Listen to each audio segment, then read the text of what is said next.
तो welcome back guys. मेरा नाम है रोशन और मैं हूँ सीतामढ़ी बिहार से। तो आज हम बात करेंगे अपने गांव के बारे में, जो कि मेरा गांव है सीतामढ़ी बिहार में। बिहार के जो बिहार जिला है ना, उसके अंतर्गत में आता है, यानी कि बिहार जिला के अंदर में आता है मेरा गांव का जो थाना बोल सकते हैं, जो पुलिस स्टेशन होता है, वो है मेजरगंज। और मेरा जो घर है एक्चुअली में गांव का नाम कुआरी मदन है, और जो कि नेपाल बॉर्डर से एकदम सटा हुआ है। आप यहाँ से लगभग 500 मीटर जाएंगे ना, तो यहाँ से 500 मीटर जाने के बाद आपको नेपाल इधर के साइड में ही इधर के साइड में ही आ जाएगा। तो एक तरह से ऐसे मान सकते हैं हम, सुबह में अपना इंडिया में है, शाम को अपना चाय पीना है तो मस्त नेपाल में जाके चाय पी के आ सकते हैं।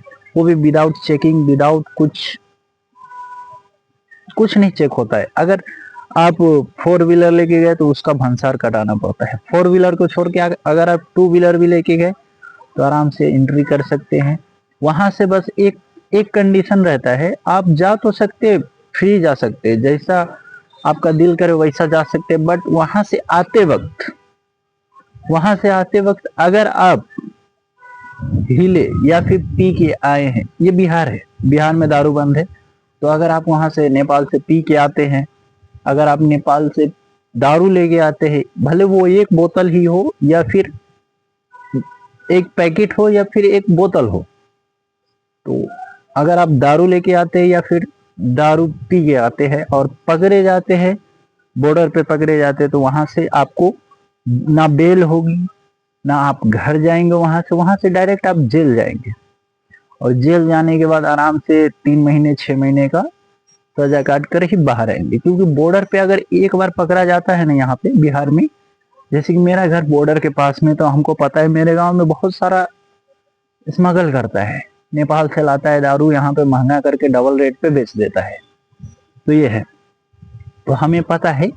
अगर आप वहां से पकड़े जाते हैं या फिर आपको एसएसपी वगैरह का रात को उनका ड्यूटी रहता है, अगर कोई स्मगलिंग कर रहा है तो उसको पकड़े। तो वो लोग अगर आपको देख लेंगे तो आपको दौड़ा दौड़ा के मारेंगे। ये बात है, ये मस्ती में मत लीजिएगा, ये बात रियल है। वो एसएसपी वाला या फिर कोई भी आदमी अगर आपको देख लेता है स्मगल करते हुए या फिर पीते हुए या फिर लेके जाते हुए, तो आपको दौड़ा दौड़ा के मारेगा। और उसके बाद आप अगर उसके हाथ में आ गए तो आपका खैर नहीं मालिक।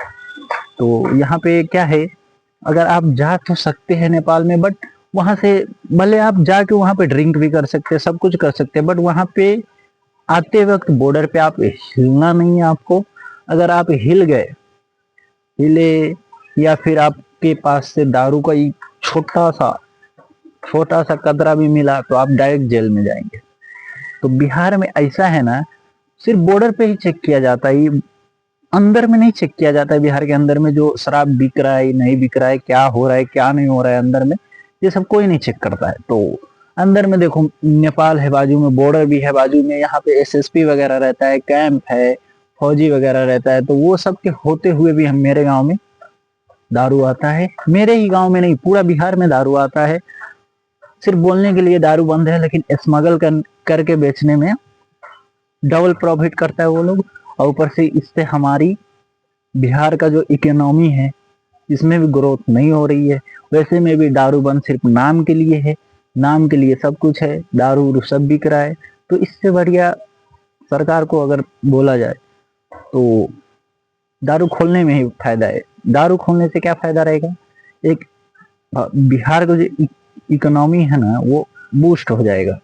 और वो इकोनॉमी बूस्ट होगा तो बिहार धीरे धीरे मतलब निकलेगा, ऊपर बढ़ेगा। क्यों? क्योंकि अगर हम वही चीज को जो बैन हुआ है उसी को हम इनलीगल तरीका से लाके बेच रहे हैं, डबल प्राइस में बेच रहे हैं, तो डबल प्राइस में बेच रहे हैं तो जो ला रहा है उसको फायदा हो रहा है। अगर सरकार खुद ही लाएगा, अगर सिंगल प्राइस पे भी बेचेगा, तो जो एमआरपी का ऊपर का रहेगा वो सब सरकार प्रॉफिट लेगा, या फिर सरकार उससे टैक्स लेगा।